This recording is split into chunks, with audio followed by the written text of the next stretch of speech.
একদিন হবু চন্দ্র রাজা তার গবু চন্দ্র মন্ত্রী, আকাশ নদী চলছে কেমন দেখতে পাঠান শান্তি।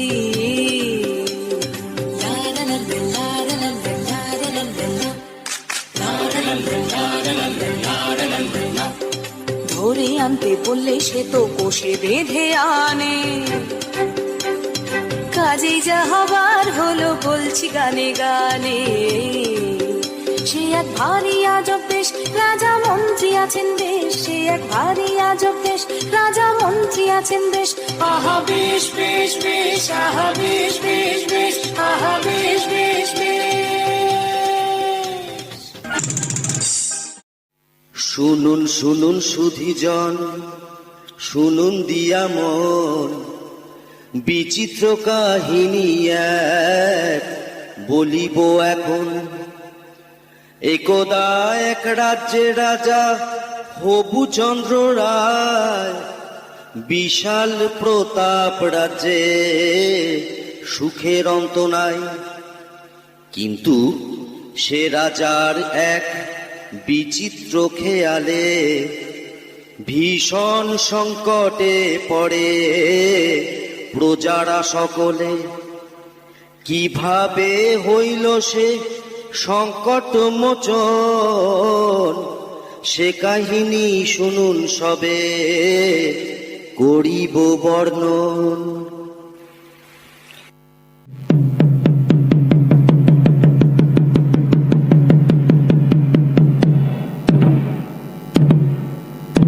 সাবধান সাবধান হুঁশিয়ার, মহামহিম মহারাজা আসমুদ্র হিমাচলের একচ্ছত্র অধিপতি শ্রী শ্রী হবুচন্দ্র রায় বাহাদুর সপরিষদ রাজসভায় প্রবেশ করছে।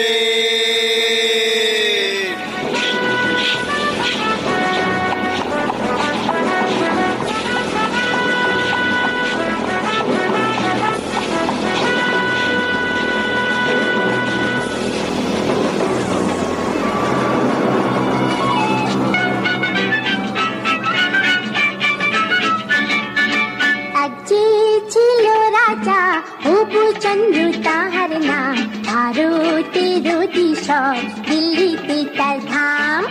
প্রধানমন্ত্রী তার হবুচন্দ্র শুভ নাম, বুদ্ধিতে ভীষণ ধাম, ঈশ্বরা তার নাম। এক যে ছিল রাজা হবুচন্দ্র তাহার নাম, ভারতের দিশর দিল্লিতে তার ধাম।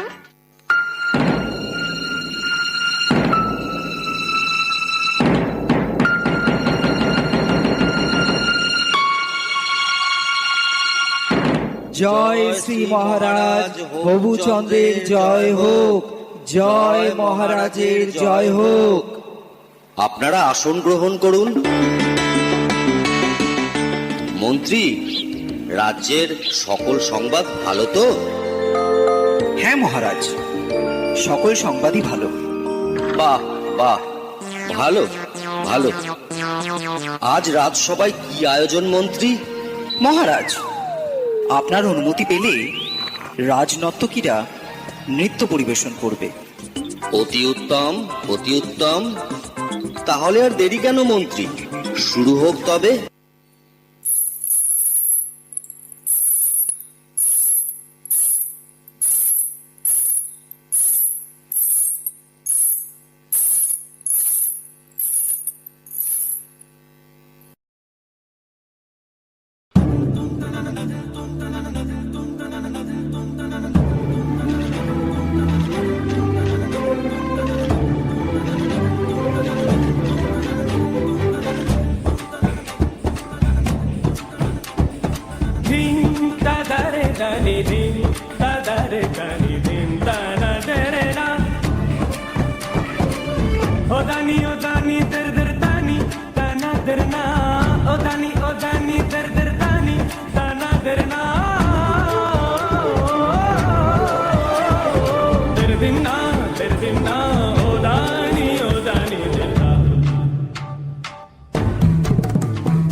রাজামশাইকে বড় চিন্তিত মনে হচ্ছে।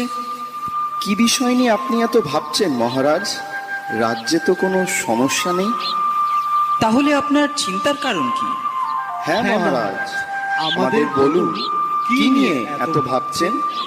আসলে একটা কথা ভেবে আমি সারা রাত ঘুমোতে পারিনি।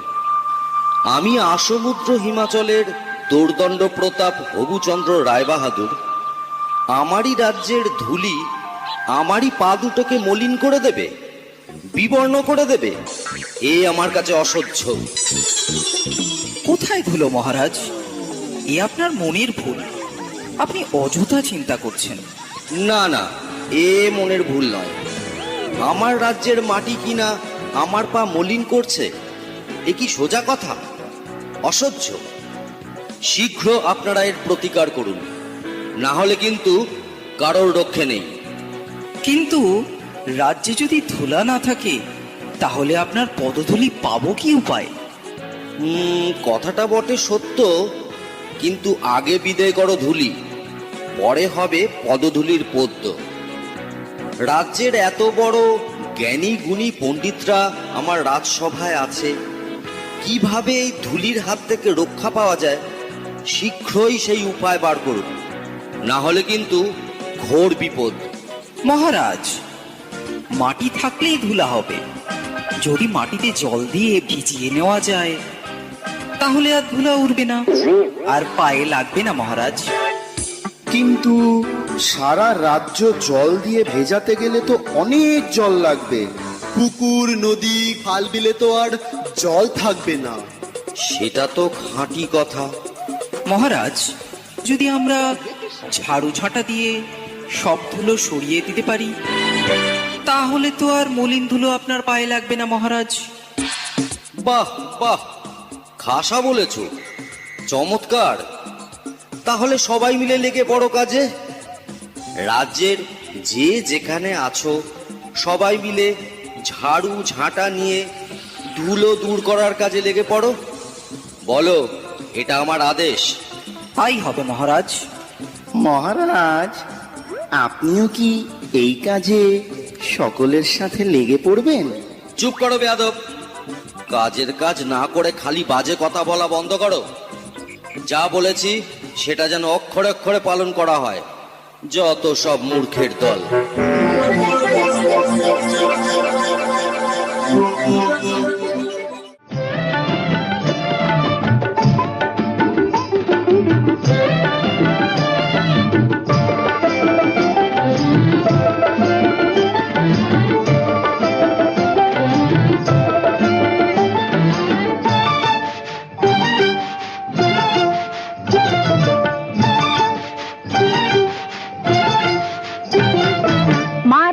मार झाड़ू मेरे झेटिए भी देखो, मार झाड़ू मेरे झेटिए भी देखो, যত আছে নোংরা সবই ঠ্যাংরা মেরে ঘর থেকে দূর কর, ঘরের ফিরিয়ে দে না হাল। না না না না মরছি না, না না না না মরছি না, তার চেয়ে তুই বল কি?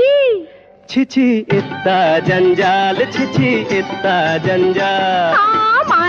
মার ঝাড়ু মেরে ঝেটিয়ে भी देखो, যত আছে নোংরা সবই ঠ্যাংরা মেরে ঘর থেকে দূর কর, ঘরের ফিরিয়ে দে না হাল। না না না না মরছি না, না না না না মরছি না, তার চেয়ে তুই বল ছিছি ইত্তা জঞ্জাল, ছিছি ইত্তা জঞ্জাল। মার ঝাড়ু মেরে ঝেটিয়ে भी देखो। ওরে বাবারে, ওহ বাবারে, বন্ধ করো বন্ধ করো। আর যে পারা যাচ্ছে না, কিছু দেখতে পাচ্ছি না। রাজ্যের ধুলো দূর করতে গিয়ে রাজ্য যে ধুলোয় ভরে গেল। মহামন্ত্রী, কি হচ্ছে এসব? তোমাকে কি এই জন্য এত বেতন দিয়ে পুষে রেখেছি? রাজ্যে এত জ্ঞান। জল দিয়ে সব ধুলো ধুয়ে ফেলা হোক, তাহলে আর ধুলো থাকবে না। আর যে পারা যাচ্ছে না, যা ভালো হয় তাই বলুন। সবাইকে জল ঢালতে আদেশ দেয়া হোক।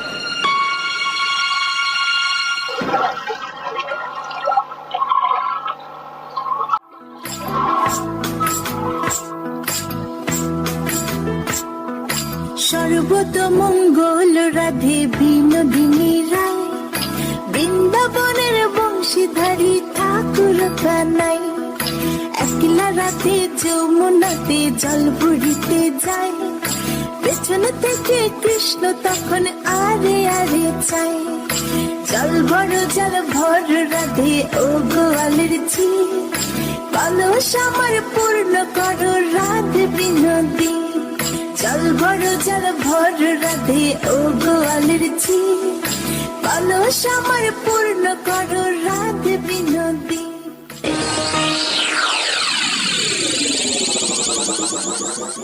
সব কটাই গন্ডমূর্খ। শুনে রাখো তোমরা সকলে, এর যদি কোনো উপায় বের করতে না পারো তাহলে সবাইকে শুলে চড়াবো। মহারাজ, আমরা তাহলে গোটা রাজ্য মাদুর দিয়ে ঢেকে দিই মহারাজ। সর্বনাশ, এত মাদুর কোথায় পাবো বলো দেখি? আরেকটা উপায় আছে মহারাজ, আপনাকে যদি একটা ঘরে বন্ধ করে রাখা যায় তাহলে তো ধুলা আপনার গায়ে লাগবে না, আর আপনার পদযুগলও ধুলার মলিন হবে না। আহা, কি বুদ্ধি, কি বুদ্ধি! আমি যদি ঘরে বন্দি থাকি তাহলে রাজ্যকে চালাবে শুনে? আচ্ছা, গোটা রাজ্যটা যদি চামড়া দিয়ে মুড়ে ফেলি তাহলে কেমন হয় মহারাজ? চামড়া দিয়ে? তা এত চামড়া কোথা থেকে পাবো বলো দেখি? না না না, এইসব চলবে না, অন্য কোনো উপায় ভাবো। মহারাজ, যদি মুচিকে খবর দেওয়া যেত, ও যদি কোনো উপায় বার করতে পারতো। ঠিক আছে, পেয়াদা, এক্ষুনি মুচিকে খবর দাও, বলো রাজার আদেশ, তাকে এক্ষুনি রাজসভায় নিয়ে এসো। যথা আজ্ঞা মহারাজ।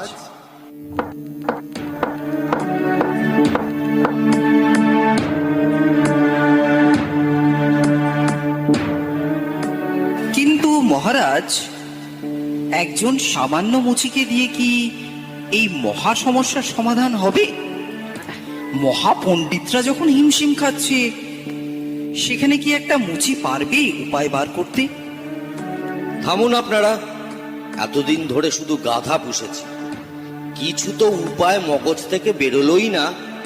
এখন মুচি এসে যদি কিছু দৃকপাত করে তাতে মন্দ কি? শীঘ্রই তাকে রাজসভায় নিয়ে আসার ব্যবস্থা করা হোক।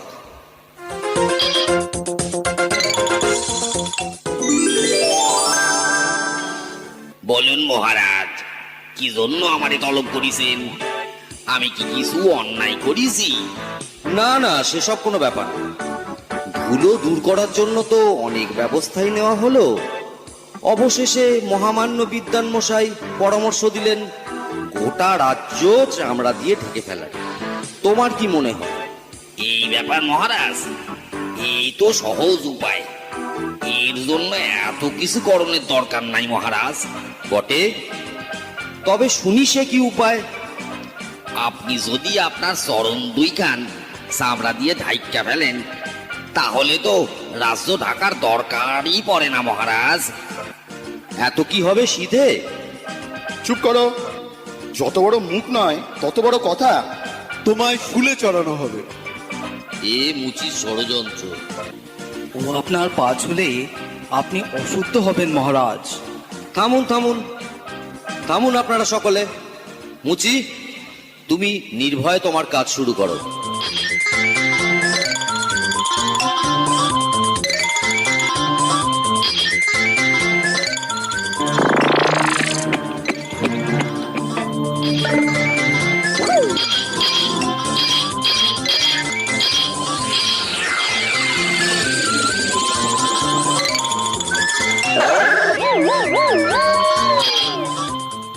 এবার দেখুন মহারাজ।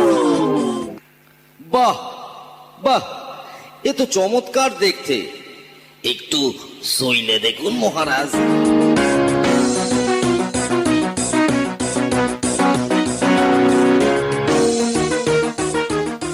বাহ, বড়ই নরম। এ তো বেশ, পায়েও ধুলো লাগছে না। অতি উত্তম, আমি বড়ই প্রসন্ন। এই নাও তোমার পুরস্কার।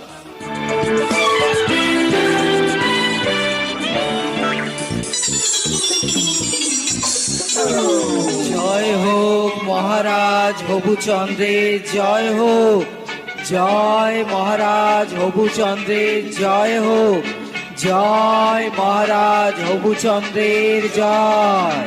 বললেন রাজা এই কথাটা অনেক বছর ধরে, আমার মাথায় ছিল ব্যাটা কে পেল কি করে। সেই থেকে দেশেতে জুতোর প্রচলন হলো, ধন্য ধন্য মহারাজার দেশে পড়ে গেল। ধন্য হে রাজা, ধন্য হে মহারাজা, সবাই ধন্য ধন্য